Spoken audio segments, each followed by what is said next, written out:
tardes, bienvenidos a Agenda en Mol TV en este día jueves 25 de junio.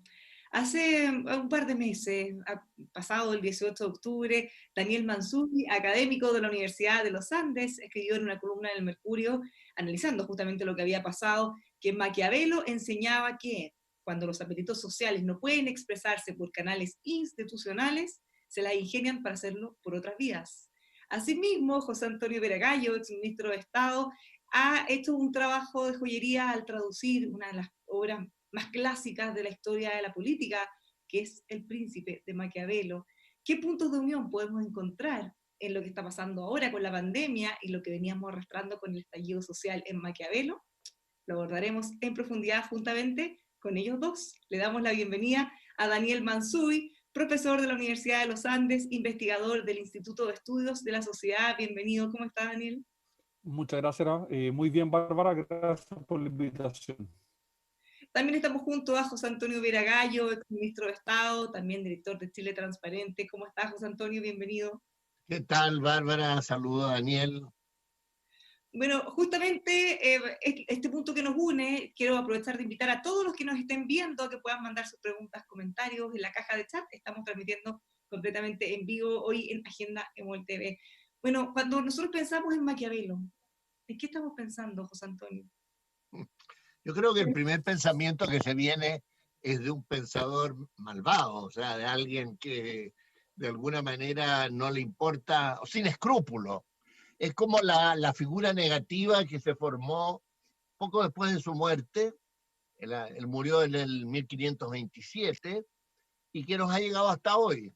Pero quizás con la revolución, con los pensadores de la Revolución Francesa, incluso antes, fue revalorizado y vuelto a leer. Hoy día es casi un clásico, como tú muy bien señalabas, de la ciencia política, y es más bien un analista de los fenómenos políticos, y también una persona que pensó como un ideal para él el establecimiento de una república donde la gente pudiera vivir libremente, y al mismo tiempo que se unificara Italia, que era como la otra obsesión.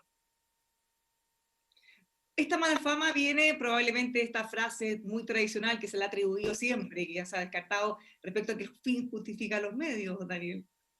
Sí, no dice esa frase Maquiavelo Por eso, hasta donde los estudiosos han podido determinar, pero fíjate que sí dice otra, dice los discursos, dice cuando justifica el asesinato de Remo por Rómulo, dice si el hecho lo acusa, los resultados lo excusan, lo que no anda demasiado lejos, ¿no? Entonces, claro, los textos de Maquiavelo que son justamente célebres, que como tú misma señalabas, han dado lugar a toda una tradición. De hecho, Maquiavelo es de los pocos autores que se convierte en adjetivo, ¿no? No un adjetivo muy glorioso, que a alguien le digan maquiavélico, pero en fin, sigue siendo un éxito para un filósofo que generalmente no son tan populares ni tan leídos dar origen a eso. Ahora, el mismo Haddad, y ahí por supuesto hay una gran discusión exegética en la traducción que hizo José Antonio, hay un excelente estudio introductorio. El mismo ha dado pie para que se piense ese mal, o sea, para que se piense que él da ese tipo de consejos porque sus textos suelen ser bastante ambiguos, ¿no? José Sí, Antonio. mira, lo que pasa es lo siguiente, él lo que dijo es: yo voy a describir la política como es, que la gente sepa tal cual, digamos, funciona en su época, digamos, el gobierno, los poderosos, los que mandan. Y claro, el cuadro tiene siempre luces y sombras, y él como que suspende un juicio ético, ¿no? En primer momento, sino que dice, mire, las cosas son así. Y la política lo que busca es, sobre todo, digamos, tener éxito. Es decir, de que las personas que quieren realizar algunos ideales lo puedan lograr. Ahora, después de eso, uno puede hacer un juicio moral y decir, mire, esto está bien, esto está mal, etcétera. Pero uno no, en general, uno no parte con un juicio moral. Él en eso sigue un poco la tradición de historiadores clásicos de la antigua Grecia, Roma. Si uno lee Tácito, Salustio, por ejemplo, y ve cómo describen los gobiernos de la República por ejemplo, la conspiración del famoso Catilina, que Cicerón combatió, o el gobierno de Augusto, emperador, el primer emperador, en realidad no era muy distinto a lo que describía Maquiavelo. Lo que pasa es que nosotros estábamos acostumbrados, digamos, en la época medieval sobre todo, a decir no las cosas como eran, sino como debían ser. Y claro, Ahora, ahí se produce una confusión. Él mismo se hace cargo de eso, dice que muchas veces no decía todo lo que pensaba. Claro, porque además vivía una época muy peligrosa, digamos. O sea, por ejemplo, quienes hemos vivido en dictadura. Yo recuerdo de niño, en la República Dominicana, mi padre era diplomático, época de la dictadura de Trujillo. Yo tenía 10 años. Y mi papá lo más que me decía, no vayas a decirle a tus amigos en el colegio lo que nosotros decimos en esta casa, porque había miedo. Entonces uno se adecua. Cuando hay una situación en que la libertad no es un don, no existe como el aire, uno disimula su pensamiento, o se lo calla, o lo esconde. Bueno, y a él le pasó un poco eso. ¿Daniel? Sí, es muy interesante lo que dice José Antonio, porque de hecho eso funda la tradición de lectura esotérica, que es la manera en que, por ejemplo, un tipo como Leo Strauss lo lee, ¿no? Este hombre está siempre disimulando lo que piensa, lo que naturalmente sugiere problemas exegéticos súper importantes, porque, en fin, cuándo habla en serio, cuándo no, cómo leerlo, ¿no? Al mismo tiempo es sorprendente eso, porque el mismo Maquiavelo, cuando tiene que decir brutalidades, por decirlo así, o cosas que chocan, tampoco cuida sus palabras, ¿no? Cuando dice muchos han imaginado repúblicas imaginarias que nunca han existido ni nunca existirán, se está echando al bolsillo en una frase, digamos, muy famosa y muy importante a toda la tradición clásica de filosofía griega, por decirlo así, pero también a la tradición cristiana, ¿no? Ahí entran Platón, Aristóteles, San Agustín y Santo Tomás, ¿no? Entran todos ahí, ¿no? Entonces, después es muy difícil conciliar por qué esconde algunas cosas y por qué otras no. ¿Y qué es lo que nos está enseñando de nuevo? Porque si realmente nos está enseñando las reglas de la política, como bien dice José Antonio, claro, su originalidad es más limitada, porque eso ya estaba en los historiadores romanos, ¿no? Pero parece que Maquiavelo nos dice algo nuevo, algo original. De hecho, es uno de los primeros autores en ocupar tan insistentemente en la primera persona singular, ¿no? Yo pienso, yo digo, no temo ser tenido por presuntuoso si digo que. Y eso también nos habla de cierta originalidad y, en fin, llevamos 5 siglos tratando de determinar exactamente en qué consiste esa originalidad, ¿no? Porque es una gran proeza, ¿no? Llevamos 5 siglos hablando de él sin ponernos de acuerdo respecto a lo que él quiere decir. No deja de ser que hoy día estemos hablando de un señor que escribió hace tantos años y que no escribió mucho por lo demás, porque su obra es relativamente corta comparado con otros autores, ¿no? Ahora, cuando él quería decir algo que no quería comprometerse, por ejemplo, en la historia de Florencia, él hace intervenir a personas, a veces con nombre y apellido de la historia, o a veces anónimo. Hay una famosa huelga, por ejemplo, en Florencia, de los trabajadores de la lana, que fue muy fuerte. Entonces él hace intervenir y en un discurso al jefe del sindicato, pudiéramos decir, que dice un discurso fantástico a favor de la igualdad. Pero no lo dice él, sino que él se lo atribuye a ese personaje. Eso también era muy típico de los historiadores griegos o romanos, que intercalaban discursos de terceros en la historia, justamente para no asumir ellos la responsabilidad, sino decir eso lo dijo el otro. ¿Mm? Ahora, justamente el contexto en el que él vivió y se desenvolvió dice mucho de lo que él va creando y que ha como legado para nosotros. ¿Qué cosas ven ustedes? ¿Qué similitudes podríamos tomar justamente de esos momentos y de ahora? Pensando, por ejemplo, en el estallido social, pensando en la pandemia. Sí, yo creo que habría harto que decir, ¿ah? Una primera cosa interesante es que contrariamente a otros autores, o también como muchos otros también, pero es alguien que se dedica a escribir después de haber sido expulsado de la política, por decirlo así. O sea, Maquiavelo es un político que uno lee sus cartas y es un tipo que le llora y que le duele una vez que la República cae y vuelven los Medici, no ser empleado como él cree que merece, que sus conocimientos no son aprovechados. Sus cartas son un largo lamento en ese tono, y se pone a escribir en parte porque no tiene pega, por decirlo así, una pega, un trabajo que él consideraría digno de él, ¿no?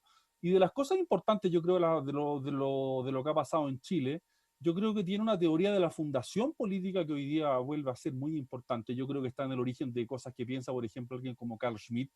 Esto está en el libro Sexto del Príncipe, ¿no? La fundación política es un momento donde la legitimidad queda completamente suspendida y por lo mismo es un momento extraordinariamente violento, ¿no? Yo creo que esa lección que Maquiavelo me parece a mí que la escribe y que la describe con cierta precisión en el libro Sexto es algo que sigue siendo pertinente. Cuando las reglas se suspenden, no hay legitimidad de ningún tipo, perfecto, pero eso supone el regreso a un estado de naturaleza, ¿no? Por supuesto, Maquiavelo no piensa en esos términos, pero me parece a mí que eso es lo que está en el trasfondo. Esa es una de las ideas que siguen siendo muy pertinentes, creo yo.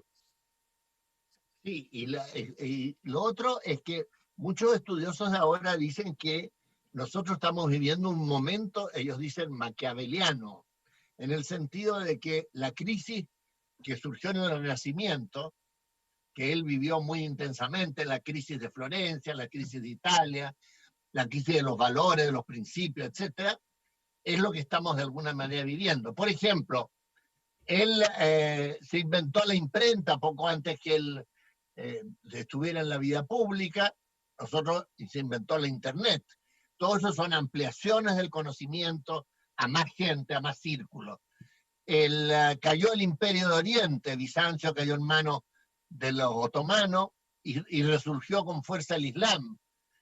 Nosotros cayó la Unión Soviética y nunca en mi generación, cuando éramos jóvenes, hubiéramos pensado que el Islam iba a ser un protagonista tan fundamental de la vida internacional. Por ejemplo, se descubrieron nuevos mundos, pensemos todo lo que se habla, digamos, de que la Tierra va a dejar de ser el centro del universo, se va a hablar de un universo infinito.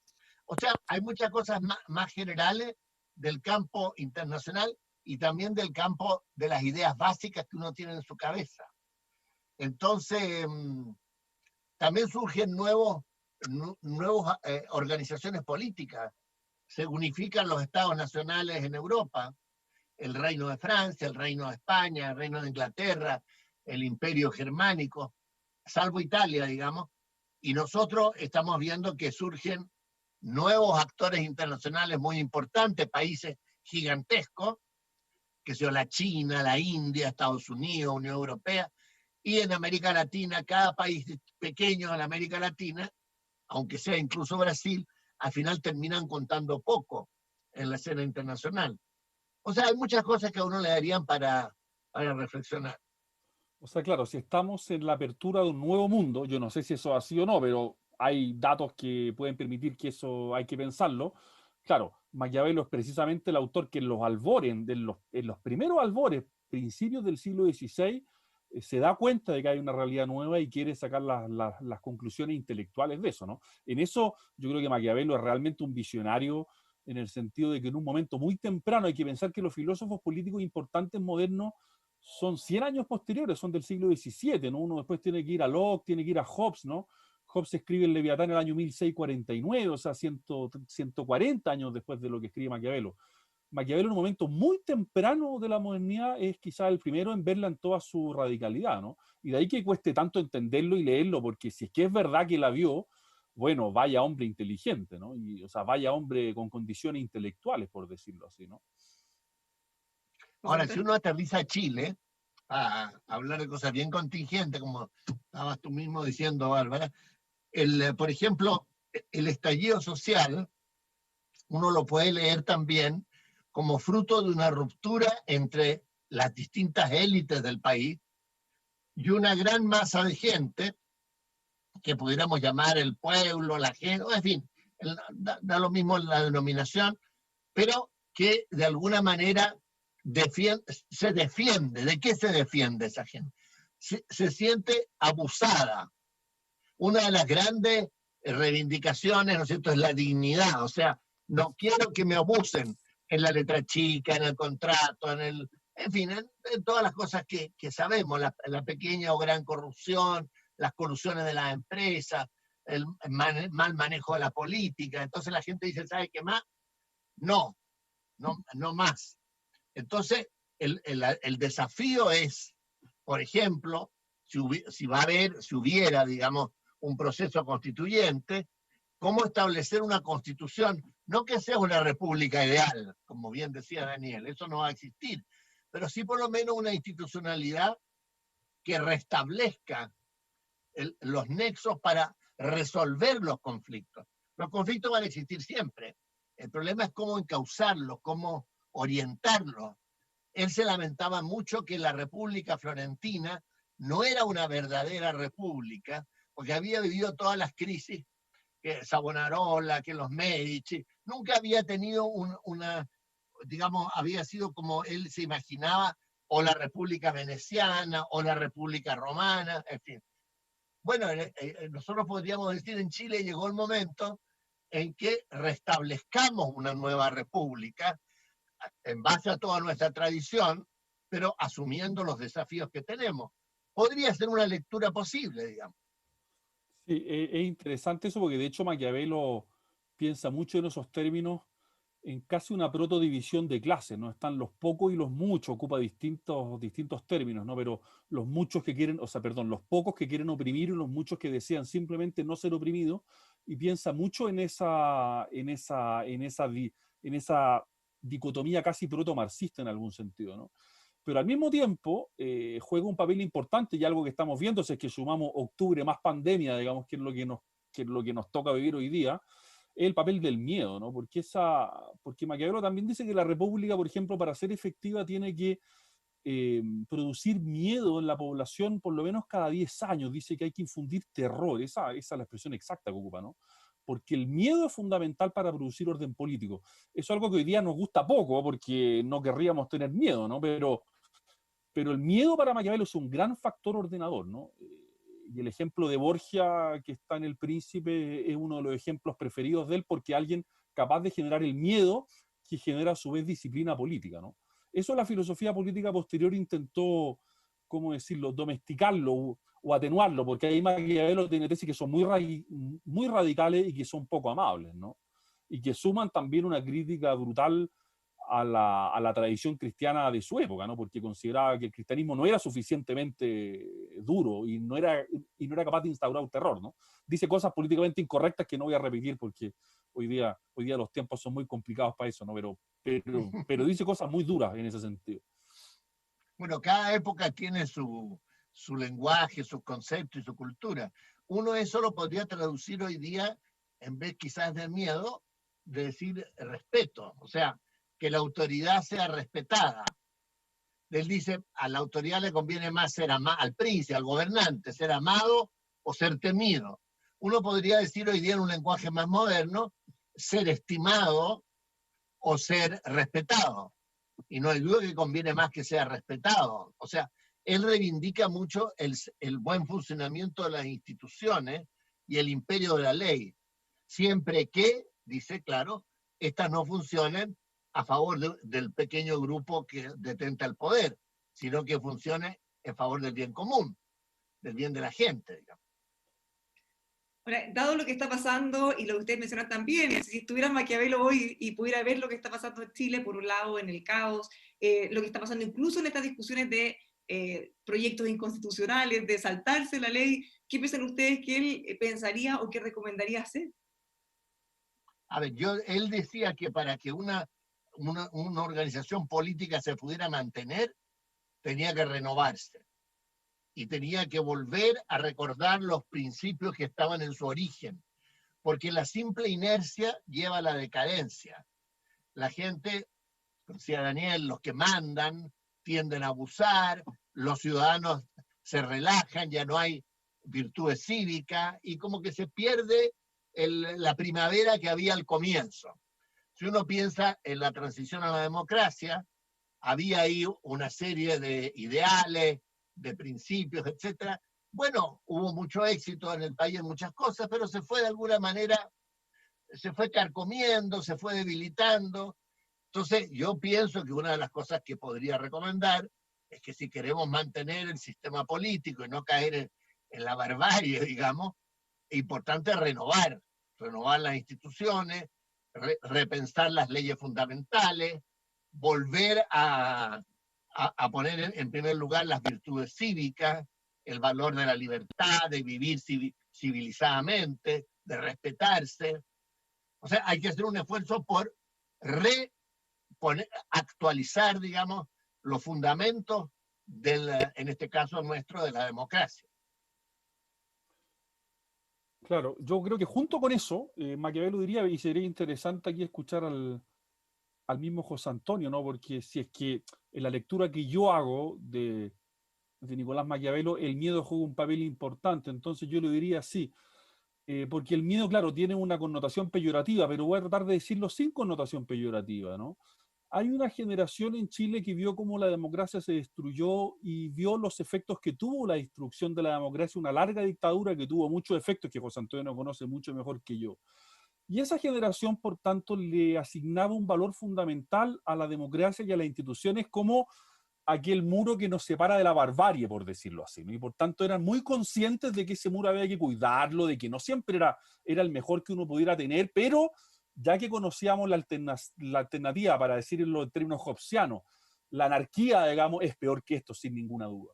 Y parece haber una generación, que espero que sea la posterior a la mía, pero en fin, quién sabe, quizás la mía también está involucrada, lo mismo para el caso, que claro, no conoció eso, no conoce el miedo y creció en una sociedad próspera, en una sociedad a la que le va bien, una sociedad ordenada, y que parece, pero lo tiro simplemente como hipótesis, ¿no? Que parece haber perdido el sentido de que eso es precario y de que si eso se cae, nos caemos a la barbarie, ¿no? Y claro, la pregunta yo creo que formula muy bien Maquiavelo, como bien dice José Antonio, volver a los orígenes tiene que ver con cómo volver a transmitir que antes del orden político no hay nada, ¿no? O hay una violencia ciega simplemente, ¿no? Pero eso es muy difícil transmitirlo a las generaciones que nacieron después del 90, el 95, el 2000, ¿no?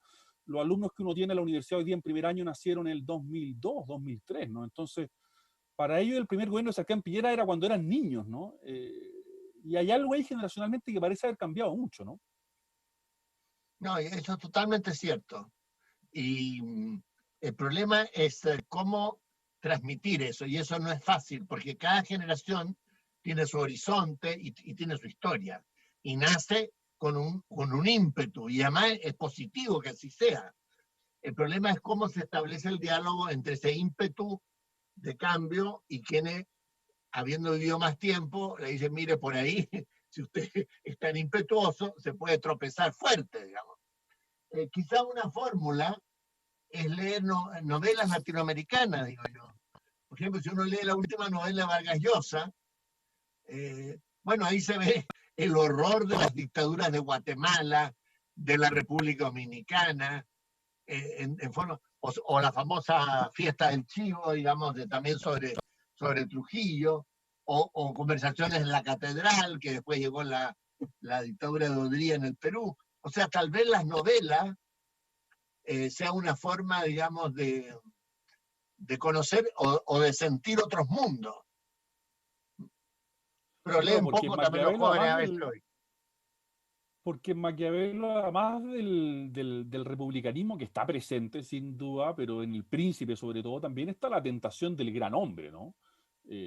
Napoleón fue un gran lector del Príncipe, y claro, la tentación de que tras el desorden, bueno, viene el orden, y el orden siempre viene con un personaje, digamos, que uno podrá llamar autoritario, como uno quiera llamarlo, ¿no? Y Maquiavelo también siente cierta atracción por lo que llama el fundador político, ¿no? Y esa sería como la otra variante, ¿no? Cuando el desorden es muy brutal, bueno, parece que vuelve el orden, ¿no? Y ese regreso del orden o esa resaca nunca es demasiado amable, nunca es demasiado fácil, ¿no?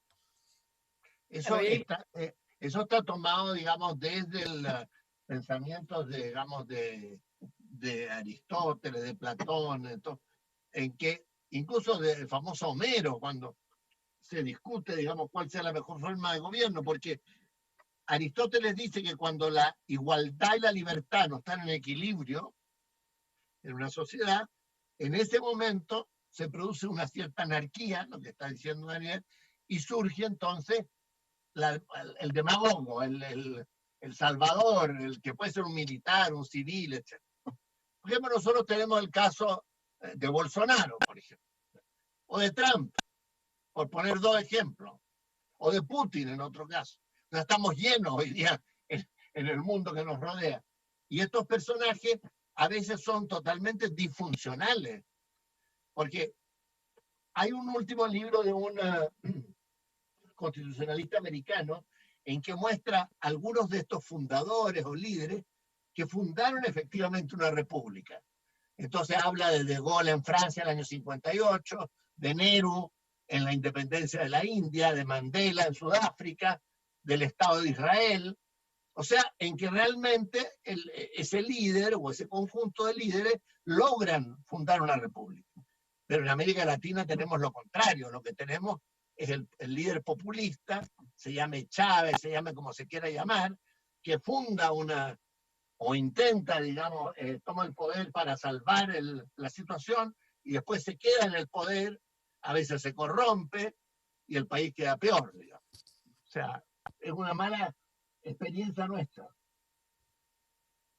Justamente yendo a eso, porque principalmente termina siendo como la inquietud pensando en cómo podemos avanzar. Antes había mecanismos mucho más simples para poder imponer el miedo.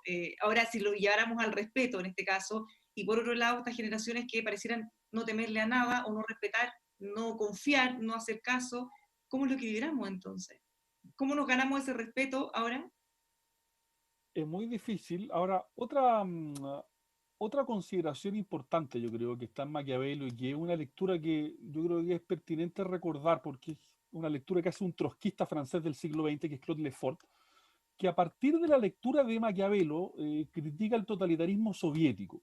¿Y por qué es importante lo que dice Lefort? Porque dice lo que Maquiavelo nos enseña es que en toda sociedad hay división, que en toda sociedad el cuerpo político está articulado desde distintas visiones y de distintos lugares.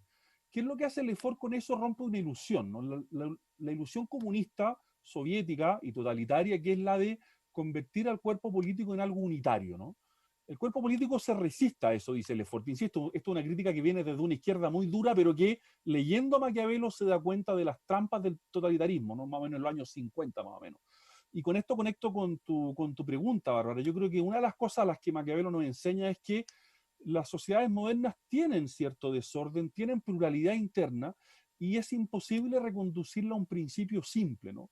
Y yo veo muy presente en la discusión, lamentablemente a veces en Chile, querer reconducir la discusión a un principio simple o pensar que nuestros problemas se solucionan con recetas fáciles o pensar que hay un camino y un solo camino para resolver todos nuestros problemas. Yo creo que hemos perdido un poco el sentido de la complejidad de la sociedad moderna y que por tanto las soluciones van a ser siempre limitadas, ¿no?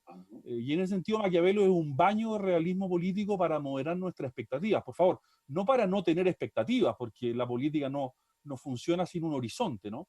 Pero a veces pienso que ponemos muchas fichas en determinados canastos y esos canastos no van a ser tan fructíferos como a veces se puede esperar. Yo concuerdo totalmente con lo que dice Daniel y solo poner un ejemplo de Chile. El tema mapuche, por ejemplo, el otro día yo recordaba, la situación ahora está muy mala. Y yo recordaba que en el primer gobierno Bachelet yo terminé siendo responsable de ese tema por cosas de la política durante 8 meses. De esto hace más de 10 años. Yo recuerdo haber hablado con casi todos los líderes políticos que en esa época eran más jóvenes, después fue cambiando corriendo el tiempo, tratando de advertirles de la importancia de intentar encauzar un drama que tenemos, una deuda histórica con un pueblo que vive dentro del Estado chileno y que el Estado chileno en general ha maltratado. Y que hay que buscarle un camino, como hicieron en Nueva Zelanda con el pueblo maorí, por ejemplo. Y resulta que yo encontraba en general oídos bastante sordos o una visión, como dicen, muy simplista. Como que hay que imponer el orden. Vaya usted a imponer el orden. A ver, hágalo pues. Inténtelo, a ver cómo lo va a hacer. Bueno, han pasado 10 años. Creo que hemos avanzado muy poco. Ha habido gobiernos de un signo, de otro signo, y ese tema sigue siendo un tema muy complejo. Quizá el principal desafío social del Estado chileno. Y eso no se reduce fácilmente a una idea, sino que hay que hacer un esfuerzo. no por resolver. Una vez me decía la ex primera ministra de Nueva Zelanda, donde ellos han avanzado mucho, este tema nunca se va a resolver. Usted tiene que encauzarlo. Usted tiene que como darle un horizonte. Y ahí vamos trabajando y conviviendo. No lo hemos logrado. No lo hemos logrado para nada, digamos. Entonces, los problemas que tiene la sociedad chilena son todos muy difíciles, unos más que otros, y no existe esa idea única que unifique todo y que diga, mire, con esta varita mágica yo voy a resolver las cosas. ¿Daniel?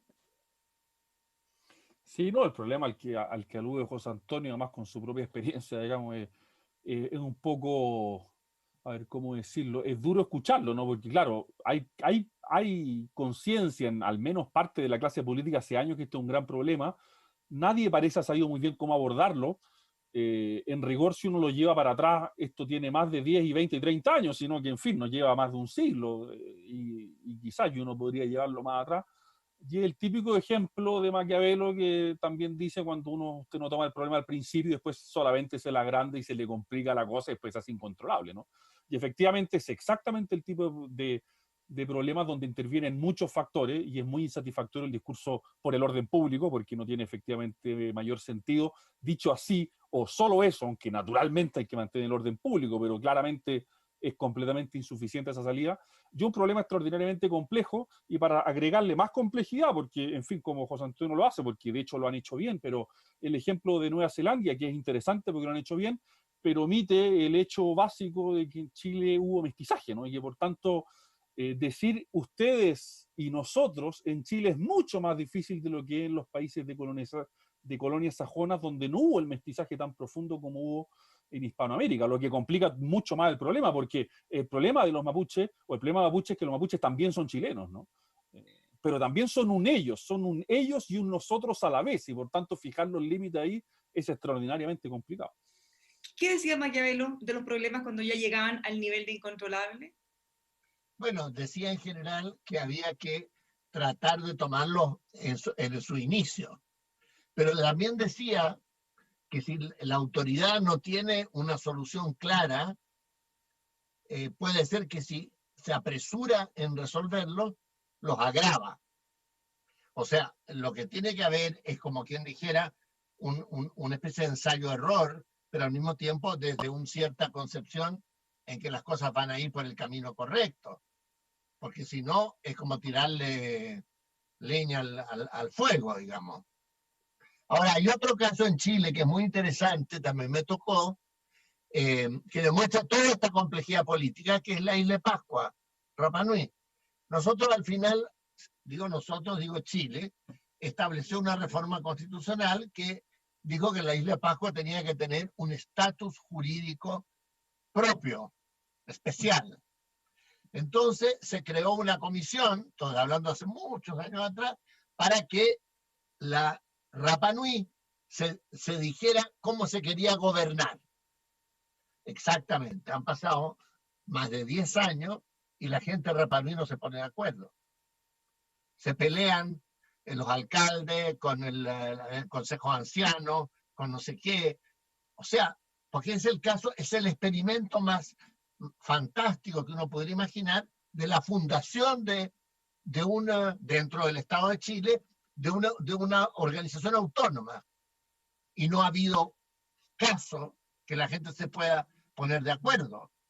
Entonces, uno lo hace ser muy escéptico eso, porque uno dice, bueno, a lo mejor al final el orden en Rapa Nui viene de fuera, porque esta gente se juntan, conversan, no sé qué, se pelean, bueno, y ahí estamos, digamos. ¿Daniel? Sí, no, vaya ejemplo interesante eso, porque además conecta con intuiciones modernas, ¿no? Que es que las comunidades políticas muy pequeñas son demasiado intensas y por tanto se produce mucho conflicto, y por tanto hay que pensar en comunidades políticas un poco más amplias. Y claro, en Rapa Nui son unos pocos miles de personas, y claro, si esa comunidad política no funciona, imagínense la complejidad de una comunidad política de tantos millones, ¿no? Dicho todo eso, yo creo que sea, por decirlo así. En Maquiavelo hay una especie de preferencia por el orden, ¿no? En el sentido de que Maquiavelo valora mucho el orden político respecto de su alternativa, que es una especie de caos indeterminado donde no hay autoridad, ¿no?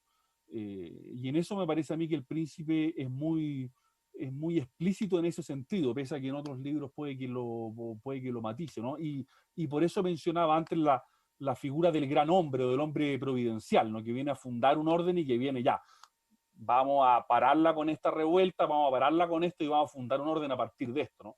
¿Cuán pertinente resulta eso hoy día en nuestra sociedad hipercompleja, hiperinformada con redes sociales? No lo sé, digamos. Y por eso era interesante lo que decía José Antonio antes también, de que probablemente estamos simplemente ante un nuevo mundo, pero ese nuevo mundo necesita un nuevo Maquiavelo y no sé dónde está, digamos. Ese nuevo príncipe, Gramsci decía que tenía que ser no una persona, sino un partido. Pero eso tampoco ya ha dado resultado. En la Tampoco sociedad mucho eso. posmoderna, líquida, actual, compleja, globalizada, hay que ver, digamos, cuáles son los sujetos políticos. Yo siempre llegaba a pensar que tiene que haber como un grupo amplio, dirigente, no necesariamente o no, por cierto, digamos como que venga de un sector, sino que poroso, de donde entran y salen gente, pero al final un cierto núcleo que se propone algo, que sea realista y que tiene ciertas ideas claras y que tenga que ver con el momento histórico. Eso es lo que uno echa a veces un poco de menos hoy día, en que no tenemos un proyecto que de alguna manera sea compartido en sus fundamentos más básicos por un grupo amplio del espectro social y político, digamos.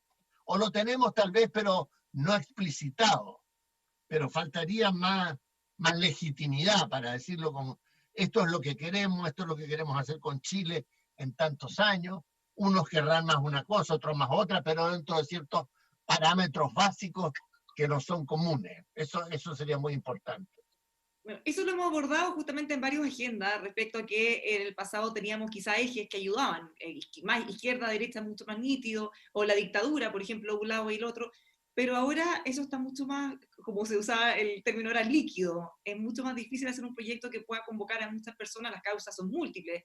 En la marcha del más de 1.000.000 de personas, si les preguntaban, probablemente todos están marchando, o la gran mayoría por cosas distintas. ¿Cómo podemos de alguna manera focalizarlo? Daniel. Sí, no, ahí tenemos un problema tremendo de articulación política, porque de hecho una de las cosas más llamativas de octubre es que nunca hubo agenda, nunca hubo líder, nunca hubo vocería, ¿no? Lo que es un hecho bien inédito. O sea, claro, había un reclamo por la dignidad, sin duda, había un malestar también, había algo contra el sistema de pensiones, sin duda. Yo no quiero negar que haya habido ahí un malestar objetivo, ¿no? Pero a la hora de traducirlo en algo, se hacía imposible, ¿no? Y por eso ningún líder político capitalizó eso. Uno podría haber dicho, bueno, si el momento era de izquierda, que puede ser, digamos, no lo estoy negando, pero si es que acaso era de izquierda, bueno, ¿qué líder de izquierda creció, no? ¿Qué líder de izquierda se convirtió en vocero? ¿Qué líder de izquierda ahí, como el año 2000, como el año 2011, ¿no? Que hubo líderes jóvenes de izquierda que hoy día están en el Parlamento, ¿no? Y eso es uno de los grandes problemas que tenemos hoy día, porque la política clásica, como la conocimos, parece haber fracasado en ese esfuerzo. Yo creo que tiene que volver a hacerlo, porque soy un convencido de que sin política no hay articulación, y sin articulación tenemos el caos, que esa es la alternativa. Pero la clase política tiene que hacer mucho más esfuerzo en poder articular y en poder recoger las demandas ciudadanas y en poder darle cierta unidad, ¿no? Porque en la multiplicidad de demandas y de agendas se tejen así como una especie de collage, pero que no tienen coherencia interna, ¿no? Y a la hora de gobernar eso sirve de poco, ¿no?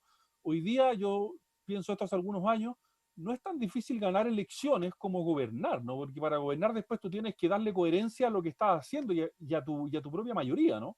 Y esto lo vivió el segundo gobierno de Michelle Bachelet, sin duda, lo vivió también el primero, y lo ha vivido Sebastián Piñera, ¿no? O sea, una mayoría en una elección presidencial es bastante circunstancial, por sólida que sea, y después a la hora de agrupar a tus distintas fuerzas políticas te encuentras con enormes dificultades. Y además de eso está lo que también Maquiavelo señalaba, las cosas imprevistas. O sea, lo que el gobernante o el político no tenía en su cabeza. Y que, por ejemplo, el estallido social, en el caso de Sebastián Piñera II, la pandemia, pero esto, por ejemplo, si ponemos Francia, por ejemplo, un movimiento de los chalecos amarillos, que también a Macron, que tenía mayoría o tiene mayoría en el Parlamento, pero esa mayoría al final es impotente cuando la sociedad se agita, digamos, entra en ebullición, aunque no tenga una plataforma muy clara y no tenga tampoco un líder que la exprese. Eso es muy propio de estos movimientos ahora con las redes sociales. Sin embargo, ya se presenta con fuerza y canalizar esa energía. Primero, la autoridad tiene que tratar de entender qué es lo que la gente quiere, hasta donde puede, tiene que tratar de empatizar con este movimiento, y en tercer lugar, tiene que darle un horizonte, una conducción. Es bien difícil, es muy difícil, es un desafío grande para cualquiera, digamos. Y son cosas imprevistas, lo que Maquiavelo llamaba la fortuna, la suerte, el azar, como se quiera. La pandemia, por ejemplo, ¿quién lo iba a pensar? Y cambió totalmente el escenario global y en cada país, y no hacemos más que hablar de eso, y no estaba en el radar de nadie, salvo quizás de Bill Gates. Para terminar, ¿dónde empezamos? Partimos hablando de la mala fama. Maquiavelo se utiliza para hablar de cosas políticamente incorrectas, incluso como un adjetivo negativo. ¿Qué les parece a ustedes en estos momentos que de alguna manera se está o reescribiendo la historia o repudiando todo lo pasado que se mide con las varas de hoy? Se están destruyendo estatuas, por ejemplo, se están lapidando personas que en su minuto pudieron haber hecho quizá alguna hazaña, pero hoy, con el criterio actual, no califica para ser glorificado. ¿Qué podría pasar con Maquiavelo con ese filtro? ¿Daniel? Sí, estoy pensando en una pregunta complicada, ¿no? Yo creo que las sociedades contemporáneas tienen una relación muy extraña con el pasado, ¿no? Hay como una idea de que no podemos soportar esa alteridad, ¿no? Había gente que por supuesto tuvo luces y sombras, pero que hizo cosas importantes en el pasado y eso se nos hace difícilmente tolerable esa sombra, ¿no? Somos cada vez más puristas, ¿no? Cada vez más exigentes con las figuras públicas y eso hace muy complicada la vida porque, en fin, no hay que haber leído a todas las novelas de Philip Roth para entender que, en fin, los hombres tenemos sombra y tenemos luces oscuras, ¿no? Y de eso Maquiavelo era extraordinariamente consciente, ¿no? O sea, no se puede construir, digamos, no se puede avanzar en la vida humana con esos estándares de pureza, y de hecho una de las críticas de Maquiavelo al pensamiento clásico era que era demasiado exigente, ¿no? Entonces Maquiavelo yo creo que nos puede permitir volver a comprender que la política no es para santos, ¿no? No es para santos en el sentido weberiano, ¿no? Yo no creo que haya que justificar el mal en política, ¿no? Pero exigir estándares extraordinariamente elevados de pureza en política me parece también completamente descaminado. A ver, yo creo también que los monumentos, digamos, en la historia de los países, son importantes para recordar la historia con sus luces y con sus sombras. Recuerdo mucho que cuando al principio del retorno a la democracia se quería levantar un monumento, una de las personas que estaba, a un personaje controvertido, uno de los diputados que era muy contrario a ese personaje, dice, votó a favor. Dijo, yo quiero que haya ese monumento para que nunca más se olvide exactamente lo que esa persona hizo. O sea, los monumentos son para recordar lo bueno y lo malo, no son solo para alabar al prócer, digamos. Pero tenemos ese espacio y esa tolerancia hoy para tolerar las luces, pero la sombra más que nada. Porque bueno, por ejemplo, pareciera que no tanto. Claro, lo que pasa es que yo puedo entender que un monumento al general Lee en el sur de Estados Unidos, que encabezó la guerra civil para defender la esclavitud, puede ser que para la gente que desciende de esos esclavos sea algo intolerable. Pero me cuesta mucho entender, por ejemplo, que Churchill, que puede haber tenido también sus visos, digamos, de colonialismo, pueda su estatua querer ser dañada, en fin, o tantos otros. Siempre yo recuerdo que en el caso de Roma hay uno o dos monumentos a Mussolini que siguen ahí.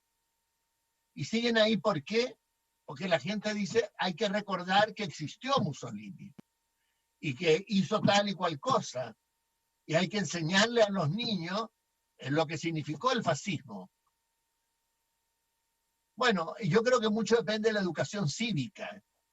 O sea, entender que las estatuas no son solo para la gloria del que está representado, sino también para mostrar luces y sombras de personajes que vivieron en épocas muy distintas a las nuestras. Porque si no, muy poca gente podría tener estatuas, o casi nadie, porque, como dice Daniel, la vida no está hecha solo de gente heroica de la noche a la mañana, digamos. Muchas gracias, José Antonio, muchas gracias, Daniel, por haber estado aquí. Les deseamos que tengan un muy buen día y muy interesante la conversación. Muchas gracias a ti, Bárbara, por la invitación, y gracias a José Antonio también. Lo mismo a usted, ¿no? Que recomiendo mucho su reciente traducción del Príncipe, publicada en Tajamar, digo. Con el prólogo de don José Antonio. Con el prólogo, un extraordinario prólogo. Un castigo para los jóvenes estudiantes que lo lean, puede ser un castigo. Bueno, los dejamos a todos invitados a que sigan junto a nosotros. Mañana estaremos con la ministra del Trabajo, María José Saldívar, también con el presidente de la Cámara de Diputados, Diego Paulsen, ministro de Desarrollo Social y Familia, Cristian Monkeberg, y con el presidente de la Asociación de Bancos e Instituciones Financieras, José Manuel Mena. Muchas gracias, manténgase junto a nosotros revisando nuestros contenidos en emol.com.